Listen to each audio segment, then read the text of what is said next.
Assalamualaikum warahmatullahi wabarakatuh. Bismillahirrahmanirrahim. Rabbi shrah li sadri wa yassir li amri wahlul 'uqdatam min lisani yafqahu qawli. Allahumma shalli wa sallim wa barik ala sayyidina Maulana Muhammadin wa ala alihi wa sahbihi ajmain, amma ba'du. Ketika manusia mengatakan mampu, sebenarnya ada sekian hal yang manusia itu tidak ikut melakukannya, tidak ikut menciptakannya. Misalnya kue nyuber, supirana enak, punya pengalaman, tidak kecelakaan karena apa? Nyuber kue enak, mobilku normal, mobilmu normal lah, tewabrak mobil yang mabuk, apa? Nah di sini ini manusia dituntut, diingatkan terus, kamu itu butuh Allah, rahmat Allah itu yang melindungi kamu, bukan keahlian kamu, bukan kecakapan, karena tanpa itu semua tidak bisa, semuanya Allah. Ya, tapi manusia tadi gara-gara misalnya tadi mobilnya normal, dia punya keahlian nyuber, terus mengklaim kalau keselamatan dia itu karena hati-hatinya dia, karena mobilnya normal. Padahal ada sekian catatan yang menjadikan dia selamat dan semuanya itu kudrahnya Allah Subhanahu wa Ta'ala. Misalnya gak ditabrak wong mabuk, gak ono gempa, gak ono bumi merekah. Misalnya kita pintar nyopir lah terus bumi memangap terus kita cemplung nggak apa-apa. Kemudian daerah-daerah kayak ya rasa tak sebut nomor orang. Kira tahu muka siapa ya, mari tak sebut nomor yang ngeri. Intinya Indonesia aman, tapi kita tenang aja satunya aman kabeh ono sing aman. Ora usah kuwatir likuifaksi, ora usah kuwatir meteor jatuh, enggak ya potensi no? Potensi semua. Sehingga ini sedikit saya ijazahkan. Suatu saat kata Rasulullah, saya yang Mu'ad melihat kamu hanya sejengkal di depan para ulama ketika nanti di akhirat. Terus Mu'ad tanya, Rasulullah tanya, kenapa kamu hanya satu jengkal dengan derajatnya para ulama ketika sowan Allah? Jawabnya Mu'ad, kamu punya amal apa? Jawabnya Mu'ad, ya Rasulullah, saya tidak pernah melangkahkan satu kaki, kecuali saya tidak pernah yakin apa bisa melangkahkan kaki yang satunya. Dan saya tidak pernah mengunyah satu makanan, kecuali saya juga tidak pernah yakin apa bisa menelannya. Dan saya tidak pernah bernafas satu nafas, kecuali saya tidak yakin apa bisa nafas berikutnya. Saking dia tergantung ta'aluk semuanya sama kudrahnya Allah Subhanahu wa Ta'ala. Kalau kita ini kan sok. Kalau makanan sudah di depannya kayak pasti bisa makan. Kalau dia sudah sehat jalan seakan-akan pasti bisa meneruskan. Padahal 0, sekian detik melaku dihantam mobil ya selesai. Misalnya stroke ya selesai, tidak bisa jalan. Sehingga para wali-walinya Allah itu orang yang filah gotin min lahadotagi, setiap kedipan dia, setiap perilaku dia itu hanya ta'aluk ambil Allah Subhanahu wa Ta'ala. Itu yang disebut ya ayyuhan nasu antumul fuqara'u ila. Nah, kemudian resiko makom ini, ya semua makom tak ada resikonya. Resiko makom ini itu biasanya dia lupa doa. Kenapa lupa doa? Karena doa itu terdefinisikan. Tak wari ilmu hakik harus rumono wis ra paham lah tak ulangno. Ya resiko ilmu saya ingatkan. Ilmu itu kan ada dua. Ada ilmu yang karena didefinisikan. Dan itu akhirnya menjadi masalah. Sebenarnya ilmu itu tidak perlu definisi. Kedua, ilmu yang kita rasakan. Misalnya gini, kalau saya tanya, kamu pernah nggak minta jadi punya uang banyak? Nggak tanya, pernah nggak minta? Terus artinya minta itu apa? Terus kita mendefinisikan. Menengadahkan tangan, bilang ya Allah, saya minta uang banyak. Saya minta ingin beli mobil, itu namanya apa? Tidak jauh saja, doa kan? Itu kesalahan kita mendefinisikan doa itu, misalnya menengadahkan tangan dan memohon dan menyebutkan permohonannya, itu terus disebut doa. Tapi kalau menurut Allah, sistem tubuh kamu yang menghendaki punya mobil, sistem tubuh kamu yang ingin punya uang banyak, reaksi tubuh kamu yang terhinakan karena ditagih orang atau butuh uang. Ini menurut Allah ya sudah kamu itu peminta-minta. Saya ulang lagi ya. Sehingga menurut Allah kamu minta tidak minta ya tetap berstatus peminta, pengemis. Nah, orang-orang yang sudah wusul, meskipun itu kondisional ya tidak selalu. Itu ya dia pikirannya mengadahkan tangan apa enggak ya sama saja tubuhnya merasa minta, sehingga dia tidak perlu mengekspresikan minta. Nah, terus orang yang fikih bilang seperti itu tuh sombong, wong kok gak tahu dungo. Sebetulnya keliru vonis orang fikih. Bagaimana mungkin dikatakan sombong? Dia reaksi tubuhnya, elemen tubuhnya sebetulnya meminta. Dia tidak berkategori meminta karena ilmu kadung didefinisikan kalau minta itu yang seperti ini. Itu kan lama. Nanti kalau suatu saat Indonesia yang kuasa itu terlalu NU atau terlalu yang tidak NU, lama-lama ada definisi. Misalnya yang dikatakan tahlilan itu apa? Ya bid'ah, Nabi tidak pernah tahlilan. Sahabat gak pernah nahlilin Nabi, malah ngajak kaji Nabi jadi tahlil. Mana nih tahlilan jalukno sepuro mayit, kaji Nabi jalukno sepuro. Sehingga dengan tradisi itu tahlil itu masuk definisi bid'ah, karena gak pernah dilakukan sahabat dan para tabi'in. Ya salahnya kamu definisikan. Tapi kalau udah kamu definisikan, diarani tahlil, ya mau la ilaha illallah. Terus mungkinkah satu bacaan la ilaha illallah dilarang? Wong ora oleh maca kalimat tauhid. Jadi misalnya tahlil iku nafadno kalimat tauhid. Oke tok ya orang ora iso dilarang tapi nak tahlil iku mitung dinane mayit kaya bodho, sangane kriminal. Enak. Ya sudah seperti itu. Makanya banyak orang salah itu karena ilmu kadung didefinisikan. Nah, definisi itu sebenarnya tidak mengikat dalam banyak hal. Ini penting saya utarakan. Ya karena seperti itu. Makanya itu masalah-masalah besar antara kita dan firqah-firqah yang lain, masalah ahli sunnah, terus masalah yang lain-lain. Memang ya sudah seperti itu. Ya saya ulang lagi ya. Ketika Nabi Ibrahim mau dibakar Namrud, itu masyhur cerita itu. Dan kemudian jadi Nabi namanya Habib Syahid. Habib Syahid itu sebetulnya hanya ngutip Habib Abdul Haddad. Jadi syair itu sebenarnya ada di Diwanul Haddad. Apa? Diwanul Haddad. Diwanul Haddad itu syair-syair Abdul Haddad ketika beliau usul, beliau mukasyafah. Terus bagian dinyanyikan Habib Syahid terjadi populer. Saya ulang lagi ya. Tubuh kita, misalnya kamu lapar, perut kamu kan mereaksi minta makan. Andaikan kamu itu Tuhan, kan kamu tahu bahwa perut kamu itu minta makan. Tanpa kita bilang, ya Allah saya minta makan, Allah tahu kalau reaksi tubuh kamu minta makan. Sehingga orang yang tidak minta pun asal makomnya makom yang ikror, mengakui kalau dia butuh, ya namanya sudah minta. Tapi fikih kadang mendefinisikan sing darane minta itu hanya madhep kiblat terus menengadakan tangan dan sebagainya. Ya sudah kita sebagai orang pengikut ya yang ikuti fikih, yang ikuti tasawuf, sebetulnya itu definisi yang sepihak. Sehingga ketika Nabi Ibrahim mau dibakar Namrud, masyhur itu cerita itu. Beberapa hari mungkin bulan-bulan orang disuruh Namrud tarik kayu sebanyak-banyaknya. Ketika kayu sudah terkumpul mungkin satu lapangan, Ibrahim mau dibakar. Pegawainya Namrud itu bingung caranya mencalok Ibrahim. Mereka saking gedene napa? Api. Nak dicalok ado iku ratok tengah. Nak diparekno iku kepanasan. Masyhur.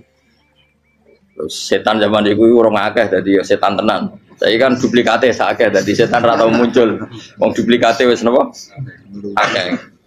Singkat cerita setan itu muncul pura-pura jadi manusia terus ditemukan manjane. Manjane ya semacam ketepil besar yang jadi mana ya dari kiai-kiai ketepil haram mergo penemune setan. Jadi ini tuh. Tapi nak manjanik penemuan setan itu betul, walhasil terus dibikinkan satu manjanik semacam ketepil besar terus Ibrahim dilemparkan ke api lewat apa ketepil tadi, idenya siapa? Setan. Nah ketika di tengah api itu unik, kata malaikat Jibril datang terus tanya sama Ibrahim, ya Ibrahim apa kamu butuh saya? Butuh, alakah haja, apa kamu punya kebutuhan? Jawab Ibrahim, lah saya tidak punya kebutuhan. Amma ilaika fala, kalau ke kamu ndak, karena kamu makhluk, apapun keren kamu Jibril tetap kamu makhluk. Amma ilaika fala, ndak maksudnya butuh ke Allah nanti saya nyampaikan. Malah dinya Nabi Ibrahim, kalau Allah ndak usah kamu sampaikan ya sudah tahu. Gua be Jibril. Oh, aku itu takut kan?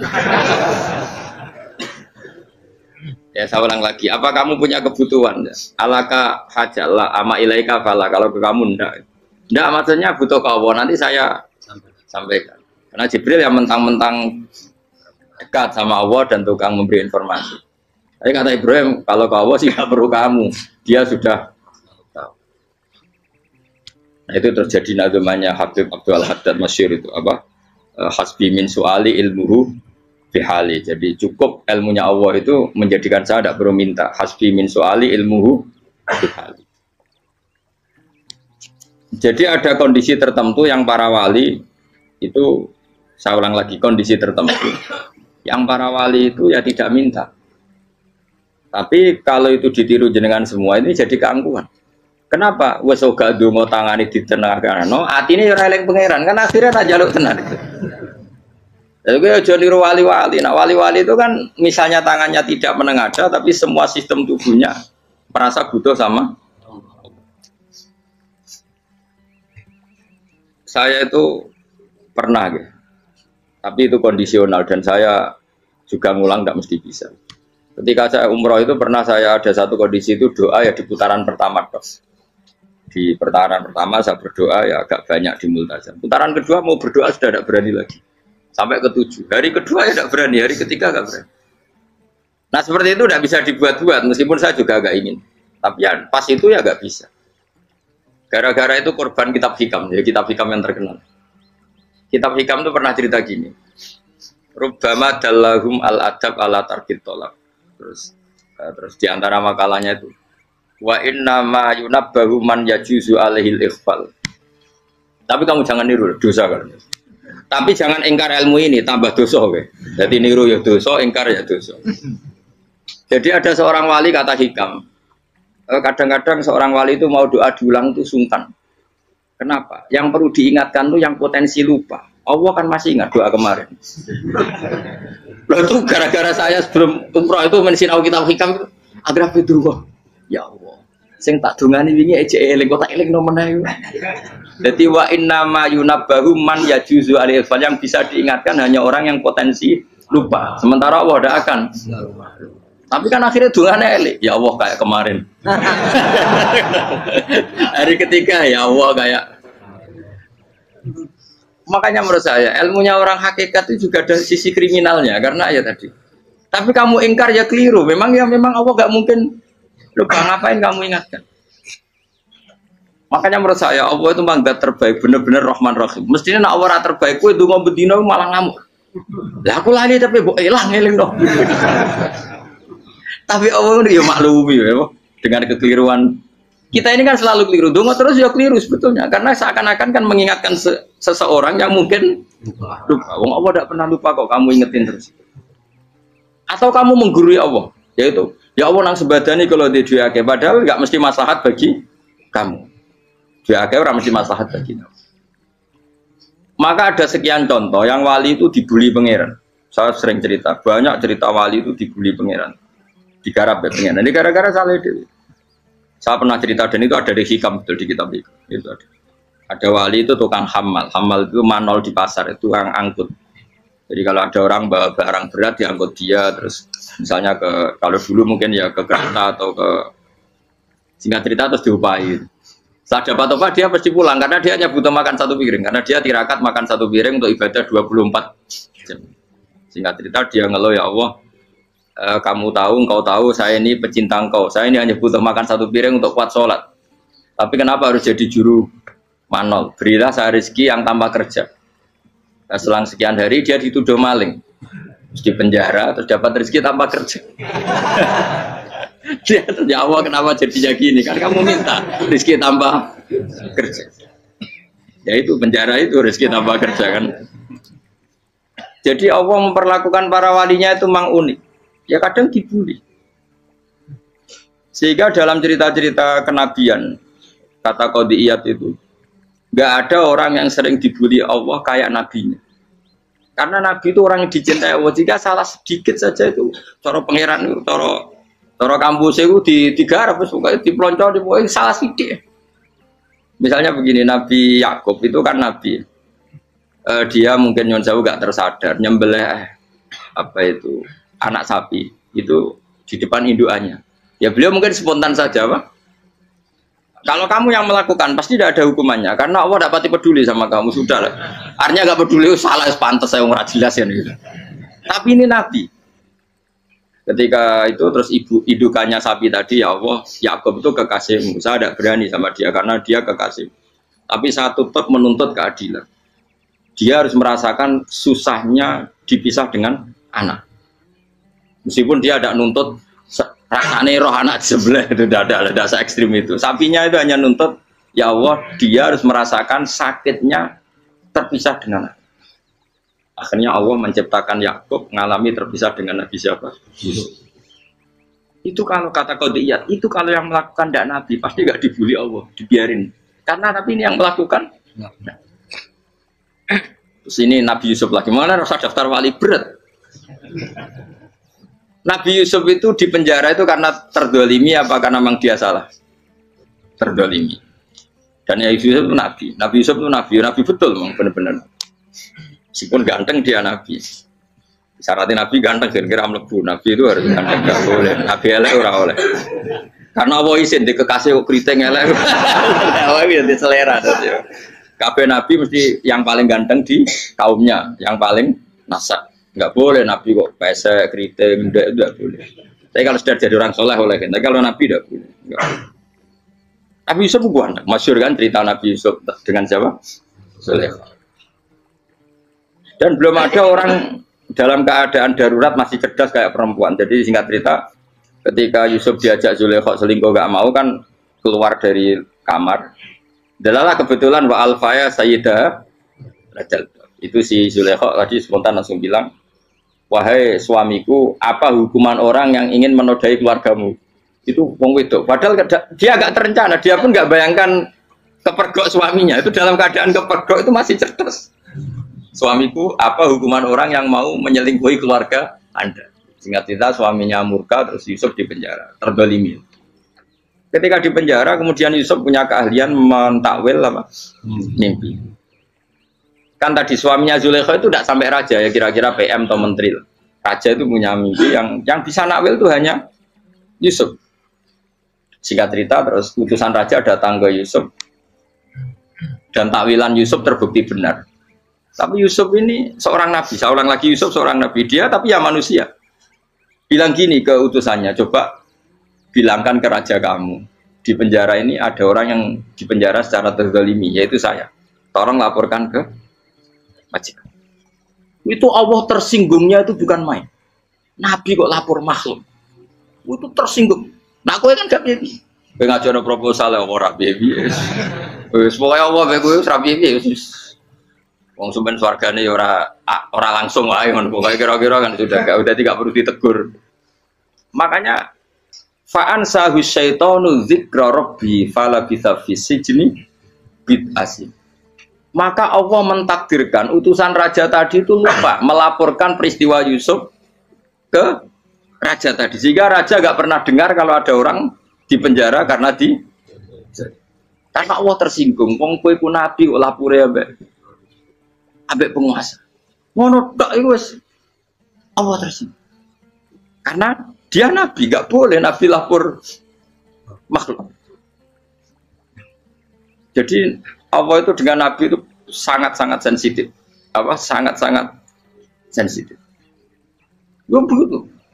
Terus cerita yang terkenal, meskipun ini nggak ada di Quran, Nabi Musa.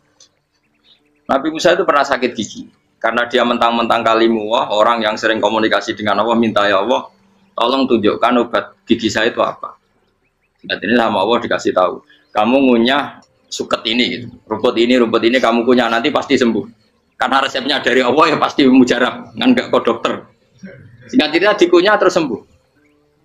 Suatu saat dia sakit gigi lagi, nggak konsultasi lagi karena masih punya resep tadi kopian apa resep.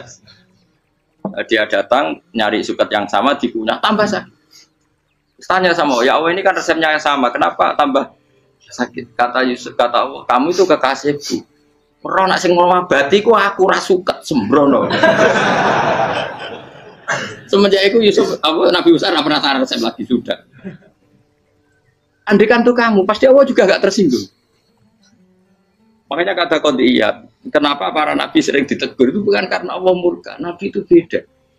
Jadi kesalahan kecil atau apa-apa yang menurut kita ada salah itu untuk nabi salah. Makanya di ahli sunnah ada kaidah apa? Mimba bi hasanatil abror sayyi'atul muqarrabin. Pernah dengar kayak apa? Mimba bi hasanatil abror sayyi'atul muqarrabin. Sesuatu kalau dilakukan umumnya orang itu hasanah atau kebaikan, tapi kalau dilakukan para nabi itu salah. Karena apa ya? Saking dekatnya dengan Allah. Saya ulang lagi apa? Mimba bi hasanatil abror sayyi'atul muqarrabin.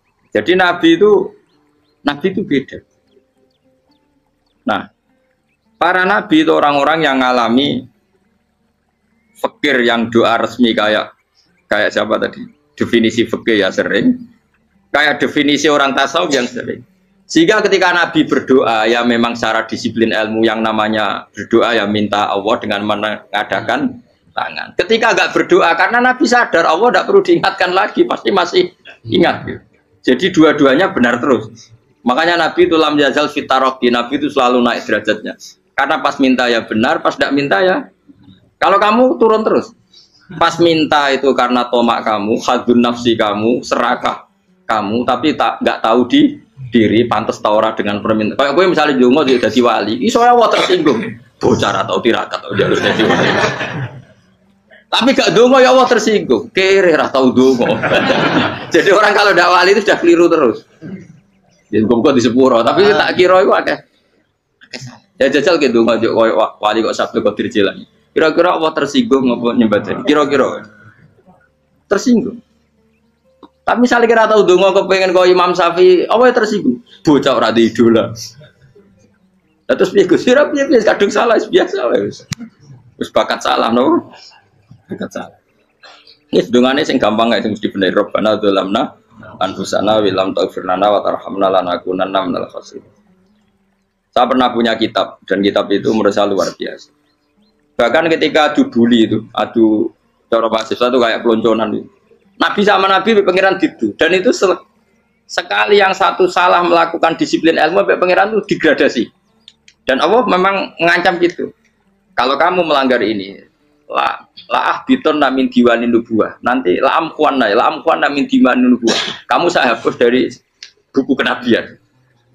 Tes-tesannya ya lucu, misalnya begini. Kata Nabi Musa kan ditanya. Ketika dia khutbah ditanya orang. Siapa orang paling alim ya Nabi Allah? Sekarang orang paling alim itu siapa? Nabi Musa jawab, saya kan. Ya itu Allah tersinggung karena wong kok mletene ngono. Tapi andai kan Nabi Musa kok jawab Fauzi itu salah, tambah salah meneh. Atau enggak Ruhen, malah salah meneh. Tapi jawab Musa ya salah. Saya Gusti, saya kan. Orang paling alim siapa? Saya. Allah memperingatkan Musa, ada seseorang yang lebih alim ketimbang kamu. Coba kamu harus ketemu dia. Ketemu dengan cerita ketemu Nabi siapa? Khidir.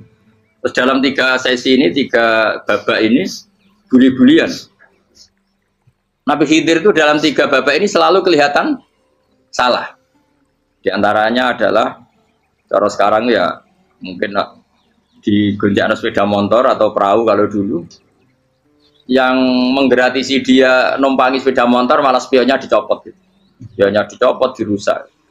Tapi Musa kan terus sudah digratisin malah rusak yang motornya yang apa? Menggratisin. Nabi Khidir masih tenang. Kamu tidak paham. Jadi Nabi Khidir mesti stok kamu tidak paham. Itu kata syurrahul hadis termasuk Ibnu Hajar al-Asqalani bilangin. Setelah itu kedua membunuh anak kecil. Musa tambah marah. Anak yang belum punya dosa kok kamu sampai 3 kali ada 3 peristiwa. Itu kata syurrahul hadis. Andai kan Musa kok diam tidak protes, maka dia akan disalahkan Allah. Karena dia berarti membiarkan kemungkaran di depan matanya tanpa reaksi. Jadi sebetulnya ketika Musa berontak itu Nabi Khidir, Nabi tenan gitu. Jadi itu kan unik. Tapi berontak itu disalahno. Jadi angel sandi tes-tesan dadi nabi ku ya angel. Misalnya kok Nabi Musa itu kayak model santri Jawa Timur. Nabi Khidir salah, nggih nderek mawon. Ya ora nabi jero barang mungkar. Menengae. Berarti yo nabi goblok ngono kira-kira. Makanya memang Musa harus konsisten seperti itu, harus demo terus. Kayak saya misalnya sebagai kiai fikih, kiai ya harus seperti ini cara mulang saya. Enggak boleh saya misalnya terus anut mulang terus tawadhu semeneng itu ora karu-karuan. Jadi andaikan Musa kok tidak protes itu malah salah. Ya memang harus. Dan itu Nabi Khidir Nabi tenang. Makanya Nabi Khidir akhirnya respect. Tidak ada hati sebaik Abu Musa. Risi itu gak nyaman ketika melihat kamu. Jadi itu sebenarnya poin. Tapi lucunya Nabi Khidir yang nyalan. Tak ada dari rasa kok komen tak kok. Tapi harus disalah no. Ya aku cari Nabi Musa. Ya jajal, gaya peristiwa meneh aku tak sabar rata kok. Bareng. Kok jajal nih. Bareng dijajal ya protes meneh. Barang protes meneh, tinggal satu kali kesempatan. Kowe takok meneh wis ora dadi murid. Dikasih kesempatan lagi, ya protes meneh deh. Tapi itu justru itu menjadi kelebihannya Nabi Musa karena syarat seorang nabi adalah al-musara'ah ila inkaril munkar kata Ibnu Hajar Al-Asqalani. Syarat seorang nabi adalah secepat ngengkari sesuatu yang mungkar. Enggak boleh. Ya toh kan misalnya kita jadi murid terus gurumu itu gandeng artis atau gandeng penyanyi dangdut. Derek mawon. Jadi guru mumet goblok. Tapi kowe ngloroi guru tersinggung. Ora roh hikmah iku. Kan bingung no. De guru ngene kok bingung no. Soale de guru jadab dorong Jawa Timur apa? Gurumu gandeng penyanyi dangdut. Reaksimu piye? Jek takok. Ayo loh, nah elek kan gak iri. Biasanya nah elek itu ora iri. Sekarangmu Pak. Sing ayu, sing potensi iri. Kira-kira reaksi kamu itu milih derek mawon apa berontak? Golek nak gurumu wong alim mesti nak pasti meneng muridku gila bener gak sensitif roh barang mungkar dilakukan di depannya kok tidak reaksi tidak protes gak gebet tenan. Tapi lucunya guru mau nak protes ya gak luwe akhlak guru lagi senengnya kok ora oleh. Nah Nabi itu kan bully-bulian jadi Nabi Khidir dengan Nabi Musa itu tepat-tepat. Karena dua orang ini sama-sama kekasih Allah. Itu Nabi Musa justru barokahnya itu dia tidak pernah kelasmennya di bawah Nabi Khidir. Semua ulama sepakat kelasmennya Musa tetap di atas Nabi Khidir. Sehingga yang berlaku ya tetap ilmunya Nabi Musa bahwa membunuh anak kecil tidak boleh, merusak perahu milik orang lain tidak boleh. Karena Allah tetap lebih respect dengan ilmunya Nabi Musa. Nabi Khidir tetap ilmunya nggak dipakai meskipun dia disebut hakikat. Karena ilmunya Nabi Khidir ngani ngoyo. Ngani ngoyo wong ape mutusno ngenteni nginceng Loh Mahfud. Lah sing iso iku sapa? Barang ra mungkin kok.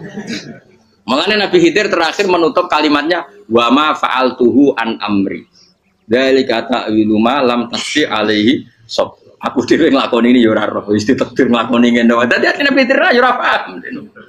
Jadi wa ma fa'altu an amri itu akhir kira-kira artinya saya sendiri tidak melakukan ini karena inspirasi saya sendiri atau keputusan saya sendiri. Tahu-tahu saya ditakdir melakukan.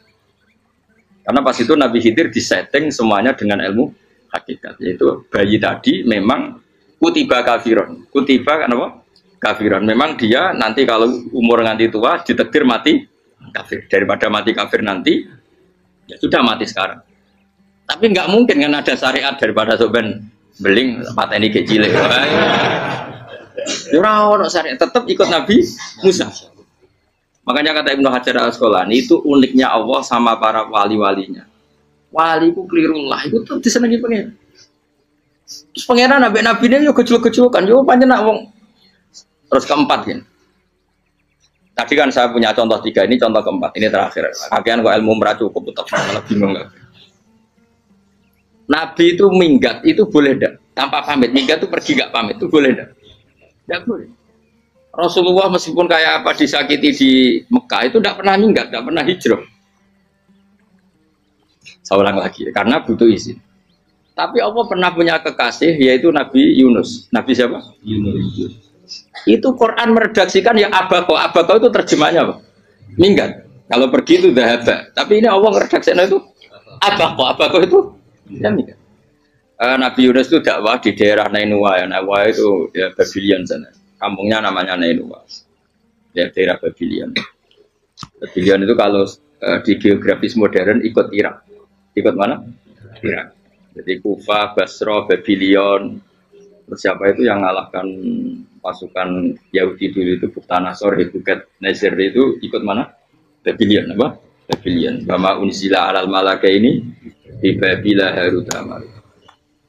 Makanya kalau ulama-ulama melihat Irak kacau sampai sekarang itu tidak kaget. Irak itu ardun mal'unah kalau di kitab-kitab, bumi yang memang sudah terlaknati mulai dulu. Sehingga ketika ada kasus Saddam Hussein sekarang itu ulama tidak kaget. Zaman Rasulullah Sugeng itu Irak itu termasuk sudah bumi yang guna keazalah. Jadi di sana pasti banyak fitnah. Fitnah pertama yang dicatat sejarah adalah Mautul Husain apa? Kabudutnya Said siapa? Husain di Karbala. Era Imam Syafi'i adalah zaman mifnah, ulama dibantai karena dipaksa mengatakan Quran apa? Makhluk. Terus konflik-konflik sampai era Saddam Hussein terus era sekarang jadi. Nah kita ini ulama sebenarnya tahu tarikh itu. Tapi di era modern kan dianalisis karena campur tangan ini itu ya